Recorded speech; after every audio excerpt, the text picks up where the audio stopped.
제가 읽을게요. 6째 달에 천사 가브리엘이 하나님이 보내심을 받아 갈릴리 나사렛이라는 동네에 가서 다윗의 자손 요셉이라 하는 사람과 약혼한 처녀에게 이르니 그 처녀의 이름은 마리아라. 그에게 들어가 이르되 은혜를 받은 자여 평안할지어다.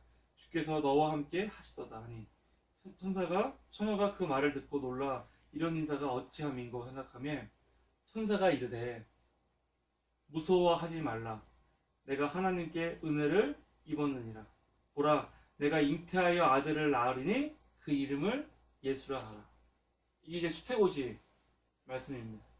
수태고지를 보기 전에 먼저 봐야 될 게 지금 앞에 있는 조각상에서 알 수 있는 이게 뭘 나타내는 것 같아요? 아담과 이브가 그렇죠. 아담과 하와가 아덴에서 추방당하는 그림이란 말이에요. 아담과 하와. 그러니까 생명나무와 선악과가 있었는데 선악과를 먹었잖아요. 먹지 말라고 했는데 생명나무는 아직 먹지 않았어요.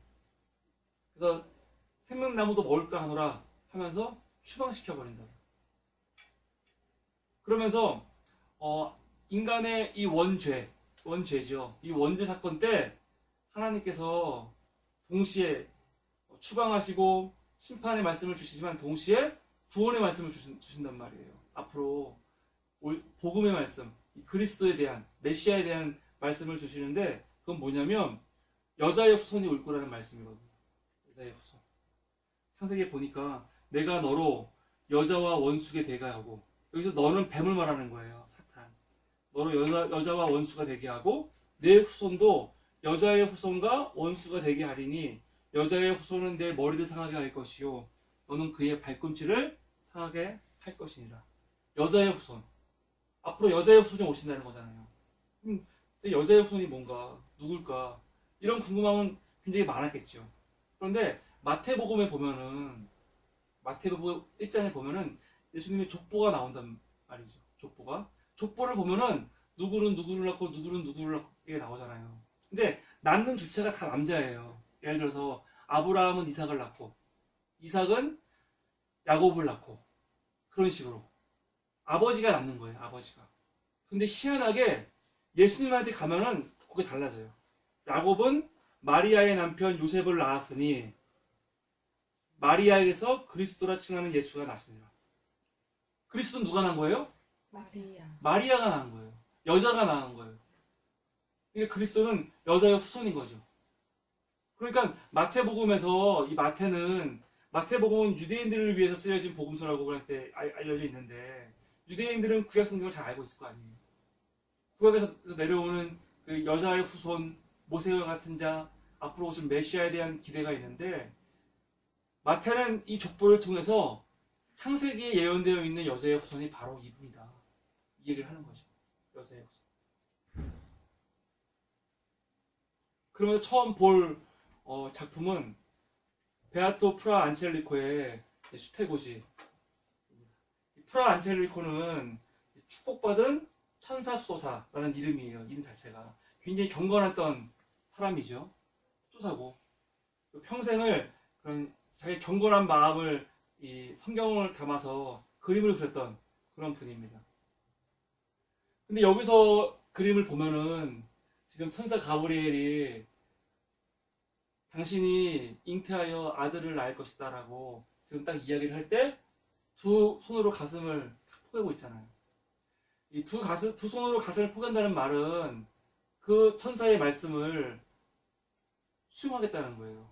거부하겠다는 게 아니고 그대로 이루어질지어다 수용하는 거예요. 그런데 위에서 지금 빛이 내려오죠. 빛 앞에 지금 뭐가 있어요? 잘 보면은 비둘기가 있어요. 수태고지 그림을 보면은 항상 이런 패턴이에요. 빛이 있고 그 빛에서 잘 보면 비둘기는 성령을 상징하거든요. 그러니까 성령이 임해서 이제 임신하게 될 거라는 걸 보여주는 거죠. 근데 이 수태고지 그림이 다른 수태고지 그림과 다른 점이 뭐냐면 저기 우측에 보면은 두 남자가 있잖아요. 남자 여자. 아담과 하와가 함께 그려져 있는 거예요. 창세기에 있는 아담과 하와가 죄를 짓고 그리고 추방되는 장면과 한참 후 시간이 지나서 저 때의 죄 때문에 추방되지만 동시에 뭐가 예언됐어요? 여자의 후손이 예언됐잖아요. 그 여자의 후손을 잉태할 마리아, 그리고 오실 여자의 후손, 그 그림을 함께 오버랩해서 그린 그림이죠. 마리아의 발꿈치를 보면은 성경에 놓여 있잖아요. 성경을 보고 있어요. 수태고지 그림을 보면은 마리아는 항상 거의 성경을 보고 있어요. 성경에서 어디 보고 있는 걸까? 정확히 알 수는 없죠. 들여다볼 수가 없으니까. 근데 저 그림은 저 성경 말씀은 분명히 이사야서 10장 14절 말씀이라고 보통 생각을 합니다. 10장 14절 뭐죠? 이사야 10장 14절에 어떤 말씀이 있죠? 그는 이제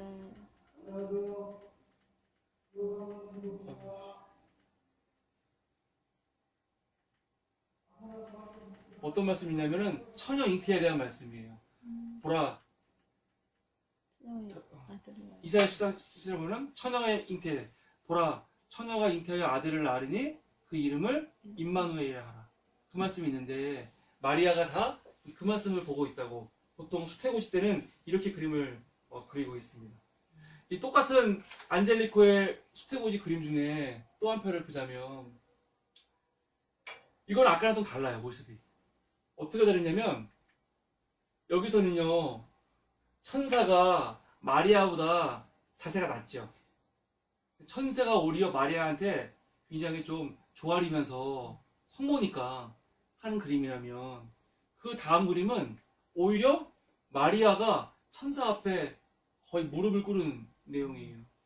그 말씀은 뭐냐면 천사가 중요한 게 아니라 하나님의 말씀 앞에 더 철저하게 순종하겠다는 뜻이에요. 아까도 하나님의 말씀이 선포됐을 때 내가 그 말씀대로 하겠습니다. 받아들이는 거였어요. 가슴을 안고. 근데 이 두 번째 안젤리코의 그림은 더 철저하게 그 뜻대로 이루어지리이다. 이게 다짐하는 거죠. 다짐하는 겁니다. 근데 그 가슴에 안고 있고 또 성경을 들고 있죠. 저것도 마찬가지로 이사야 10장 14절이라고 우리가 생각할 수 있습니다. 그런데 이 그림 뒤편에 보면은 천사 뒤에 누군가 피를 흘리면서 이 광경을 보고 있어요. 저 사람은 베드로입니다. 베드로. 근데 우리가 알고 있는 사도 베드로가 아니라 이 그림이 13세기 때 그림인데 13세기 때 그러니까 그 순교자인 베드로예요. 13세기 때 이단들에게 대항해 싸우다가 낫으로 결국 죽임을 당한 그 순교자의 그림이죠. 당시 이 수도원에 있었던 그 도미니크 회의 최초의 순교자라고 알려진 사람이에요. 그 사람이 상징적으로 있는 건데 그 사람이 쳐다보고 있는 가운데 지금 수태고지가 일어나고 있는 거죠. 이게 뭘 의미할까? 이 수도원에서 저 수도사 베드로가 그만큼 중요한 사람이라는 의미가 있지요. 동시에 뭐가 있냐면 마리아에게도 어떤 메시지가 있어요. 이 수태고지를 받아들여서 내가 그렇게 하겠습니다 하는 순간 어떻게 된다는 거예요? 죽을 수 있다는 거예요. 죽을 수 있다는 거예요. 당시 이스라엘 율법에 따르면. 그럼에도 불구하고 본인은 그거를 받아들이겠다는 거죠. 수태고지에 나오는 그림들은 첫 번째 마리아가 하나님의 말씀을 순종한다는 의미에서 가슴을 부여앉는 이런 그림들이 있고 완전히 다른 그림도 있죠. 이 그림도 사실은 비슷한 그림이긴 해요. 뭐냐면은 바이든 작품인데 사실은 이 그림이야말로 아주 전형적인 수태고지 그림입니다. 천사가 와서 마리아에게 말을 거니까 마리아가 딱 돌아보잖아요. 이거는 참 재밌는 게 천사가 지금 말을 하고 있는 중이에요. 말을 하고 있는 중의 그림이에요. 어떻게 알 수 있냐면 천사 앞에 대사가 있잖아요. 라틴어예요. 뭐냐면 라틴어로 은총이 가득한 자여 기뻐하라 그 뜻이에요. 그러니까 마리아한테 너는 지금 은총이 가득하다 그 얘기를 하는 거죠. 그러면서 지금 마찬가지로 지금 성령이 보이죠. 빛이 내리고 비둘기가 있잖아요. 그리고 백합화가 있는데 마리아 그림에는 또 상징이 백합화가 많이 있어요. 이거는 순결을 상징하는 거죠. 순결. 이 순결한 마리아가 성령으로 인해서 잉태할 것이다. 이게 그 그림 안에 다 담겨 있는 겁니다. 마찬가지로 마리아는 성경을 보고 있고요. 여기서도 마리아가, 근데 여기서는 마리아가 이 말씀을 적극적으로 받아들인다는 느낌은 없죠. 근데 이거에 대해서 그냥 경청하는 내용이에요. 경청하는 내용. 반면에 프라 필리포 리피라는 분의 이 그림인데, 이 그림부터는 마리아의 태도가 굉장히 달라져요. 우선 프라 필리모 리피 역시 프라라는 이름이 들어가면 다 수도사예요. 거의 이분도 수도사예요. 아까 안젤리코 같이. 근데 이 수도사는 되게 재밌는 수도사인 게 성모 마리아 그림을 그렸거든요. 근데 마리아 그림을 그릴 때 그 마리아 그림의 모델이 된 수녀가 있어요. 그 수녀와 사랑에 빠져가지고 도망가서 살았던 사람이에요. 굉장히 그 사람이 그린 수태고지 이야기인데, 이 그림에서는 보면은 마리아가, 우선 마리아가 천사가 무릎을 꿇었잖아요. 그렇죠? 근데 뭘 들고 있어요? 백합화를 들고 있죠. 백합화를. 그러니까 이 마리아가 순결하다는 거죠. 그런데 이것을 받아들이는 마리아의 손짓은 어때요? 아까 그걸 수용하는 안젤리코의 마리아는 받아들이잖아요. 근데 앞에 보이는 리피의 마리아는 지금 어때요? 오른손으로는 그만해 라고 하고, 왼손으로도 마찬가지죠. 못 듣겠다는 거예요. 무슨 소리 하는 거냐고 하고 있는 거죠. 저 무릎을 보세요. 무릎이 지금 어디 향해 있어요?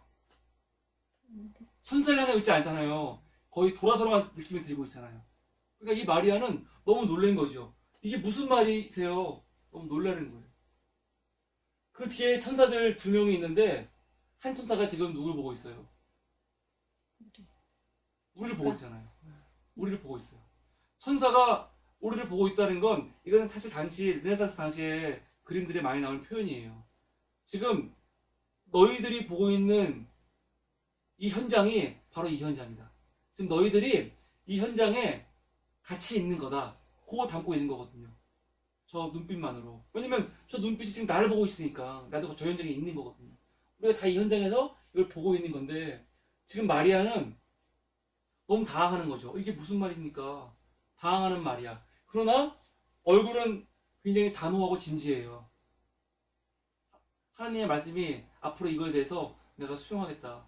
그런 얼굴이 담겨있는 모습 같아요. 근데 보티첼로의 그림은 더해요.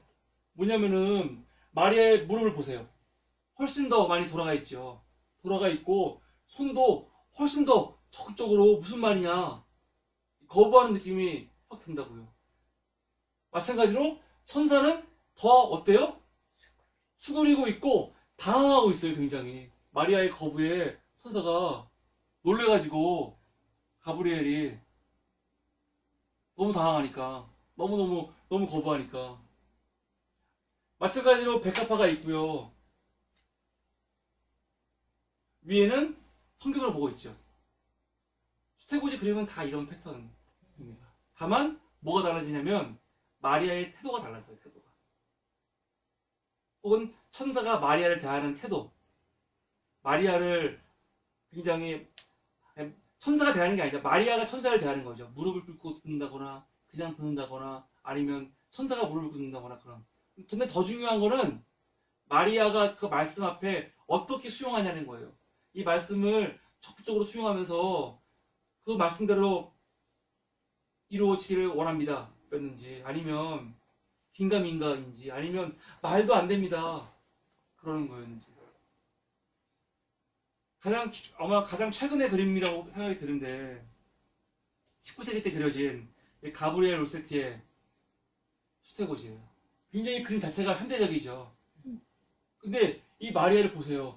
완전히 벽면에 붙어가지고, 거부긴 거부인데, 그래도 아까까지의 거부는 어떤 거부였냐면은, 거부하지만 그래도 수용할 수 있는 가능성이 있는, 그러면 이 로세티의 마리아는 보세요. 도저히 수용할 수 없는, 곧 울음을 터뜨릴 것 같은 완전히 좌절돼 있는, 앞으로 어떻게 해야지? 그런 근심이 가득한 얼굴이에요. 너무 사실 애처롭죠. 가브리엘이 아예 등지고 있어서 백합화를 주는 장면이죠. 저 두 모델은 로세티의 실제 남동생과 여동생을 모델로 그린 그림입니다. 진짜 예쁘다. 기미가 없어요. 도저히 어떻게 할. 근데 그럴 수밖에 없는 게, 사실은 마리아의 반응이 이렇게 될 수밖에 없는 게, 아까 안젤리코라든가 그런 사람들의 반응처럼 주의 뜻대로 이루어지기를 원합니다. 그렇게 고백하기 힘들고, 오히려 리피라든가 아니면은 보체리티라든가 아니면 로세티같이 이렇게 마리아의 반응을 그릴 수밖에 없는 게, 만약에 진짜로 잉태하게 된다면 마리아가 어떻게 되겠어요? 신명기서 말씀을 보니까